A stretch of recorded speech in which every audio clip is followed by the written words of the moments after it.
देखिए करवा चौथ हो चुका है और हमें अब करवा चौथ पूरा होने के बाद हमें ये चौकी का क्या करना है, पूजा के जो सामग्री जो हमने अर्पण किया था, माँ को चढ़ाया था चौथ माता को, उसका हमें क्या करना है, तो वो मैं आप लोगों को बताने जा रही हूँ। तो पहली बात, जो भी ये मिठाई जो भी हमने भोग लगाया तो इनको हम हटा लेंगे, एक प्लेट में रख लेंगे।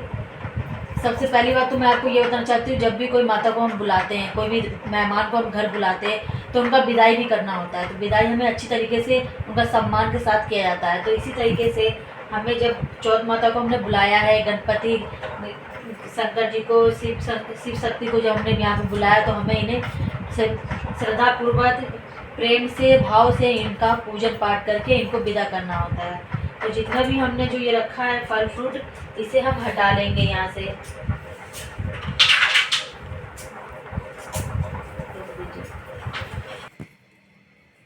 तो दोस्तों पहले हम इनकी विदाई करेंगे, तो सम्मान के साथ विदाई करेंगे। तो पहले हम इनकी पूजा कर लेंगे। और जो ये दिया है, ये रात भर दिया जलता रहेगा। ये दिया को बुझने नहीं देना है, रात भर जलता रहेगा आपका दिया। श्रद्धापूर्वक चौथ माता को, माँ गौरी को, शिव जी को प्रणाम करके आपको इनकी विदाई करनी है। ये चौथ माता, ये शिव शक्ति, जैसे आप हमारे घर पे पधारे हैं, तो आप हम पे हमारे घर पे आशीर्वाद बना के जाइए, हमारी इच्छा को पूरी करके जाइए। और जब जाते समय में आशीर्वाद दे के जाइए और इतना प्रदान करके जाइए कि अगले साल भी हम आपको बुलाए तो आप हमारे घर पे पधारें। इस तरीके से बोल के हम इनकी आरती उतार लेंगे, गणपति की पहले, और फिर शिव शंकर की, चौथ माता की।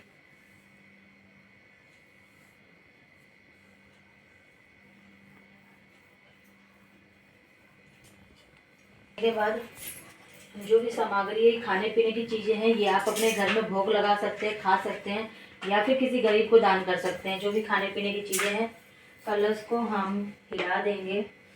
कलश को हिलाने के बाद जो इस पे का नारियल रखा हुआ है फ्रेंड्स, इसे तो जो कलश पे नारियल होता है, इसे खाया नहीं जाता है, इसे आप विसर्जन कर दीजिए या फिर अपने घर में रख लीजिए किसी स्थान पे। और जो हम भगवान को अर्पण करते हैं नारियल, उसे हम फोड़ के खा सकते हैं, लेकिन जो कलश पे नारियल है उसे नहीं फोड़ा जाता है। और जो इसके ऊपर अनाज है, वो अनाज को आप अपने घर में, अनाज जहाँ पे आपका अनाज है वहाँ आप रख सकते हैं। और इसके अंदर जल जो होता है वो आप अपने घर में अपने गमले में छिड़काव कर सकते हैं। और जो जल के अंदर रोक दीजिए, जो ये कलश के अंदर जो भी आपने सिक्का, कसेली और जो भी सामग्री रखा हुआ है, उसे आप निकाल के विसर्जन कर सकते हैं। ये जो जितने भी अशोक के पत्ते हैं, ये सबको आप विसर्जन कर दीजिएगा किसी भी अच्छे जगह पे, किसी नदी में, कहीं पर भी। वैसे अब तो सरकार ने हर जगह पाबंद लगा दी है नदियों में कुछ भी फेंकने के लिए। हो सके तो आप गड्ढा खोन के किसी ज़मीन में भी इसे रख सकते हैं। इस तरीके से हम सारा यहाँ से उठा लेंगे पुष्प। तो उसे आप अपने मंदिर में ही रखिए, जैसे कि हमारे शिव जी है, पार्वती शिव जी परिवार है, तो इन्हें आप अपने मंदिर में ही स्थापित कीजिए। जैसे गणपति, इन्हें आप मंदिर में ही रखिए। जो ये चौथ माता की जो कैलेंडर है और जो इनकी चुनरिया है, चुनरी आप अपने मंदिर में रख सकते हैं, अपने पास रख सकते हैं, या फिर तुलसी में कहीं पर भी आप इसे बढ़ा सकते हैं। ये आप अपना यूज कर सकते हैं। जैसे ये कैलेंडर हो गया, कैलेंडर भी आप अपने घर में लगा के रखिए, या आपकी मर्जी है, आप इसे विसर्जन कर दीजिए या अपने पास रखिए, या आपके ऊपर डिपेंड करता है।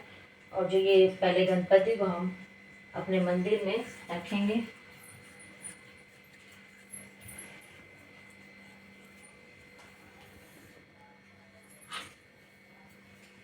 गौरी है, इनको भी हम अपने मंदिर में जगह देंगे।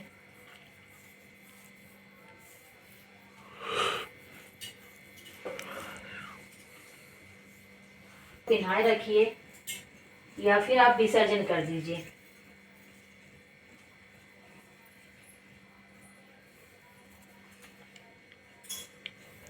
दिया जैसे कि मैंने आपको बताया था, ये जलता रहेगा। तो दिया को आप यहाँ रख सकते हैं मंदिर में, जहाँ पे आपने अपने भगवान को रखा है, घर के देवता को। और ये भी जो भी सामान है जो इस पर पड़ा हुआ है, वो चावल के दाने, जो भी अनाज है, वो अनाज या तो आप किसी गरीब को दान कर दीजिए जिनको खाने के लिए नहीं मिलता, जो आपके गली में आते हैं उनको दान कर दीजिए, या फिर अपने घर में रख लीजिए, और या फिर हो सके तो इसे भी विसर्जन कर दीजिए, क्योंकि जो इस पे चढ़ता है वो अनाज वो बहुत शुभ होता है। तो इस तरीके से आप कर सकते हैं। हटाना होता है, इसलिए हटाना होता है क्योंकि पूजा हमारी संपन्न हो जाती है और चंद्रदेव का ही पूजा हो जाता है, तो इसे रखने का कोई इतना ज़रूरी है नहीं। फेरा कर लिया था।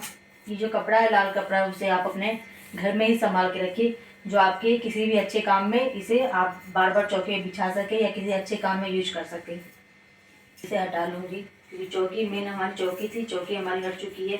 ये जो भी हवन सामग्री है ये हम सब विसर्जन कर देंगे। सिंदूर जो हमने अर्पण किया था, सिंदूर आप अपने यूज के लिए इसे रख सकते हैं, इसमें माँ का आशीर्वाद होता है, या फिर आप किसी बुजुर्ग को दान कर सकते हैं अपने घर में। और जो मैंने अपना जो सिंदूरदानी जो भेंट रखा था वहाँ पे, तो इसमें आशीर्वाद लेने के लिए इसे रखा था, तो ये हम अपने पास रख लेंगे।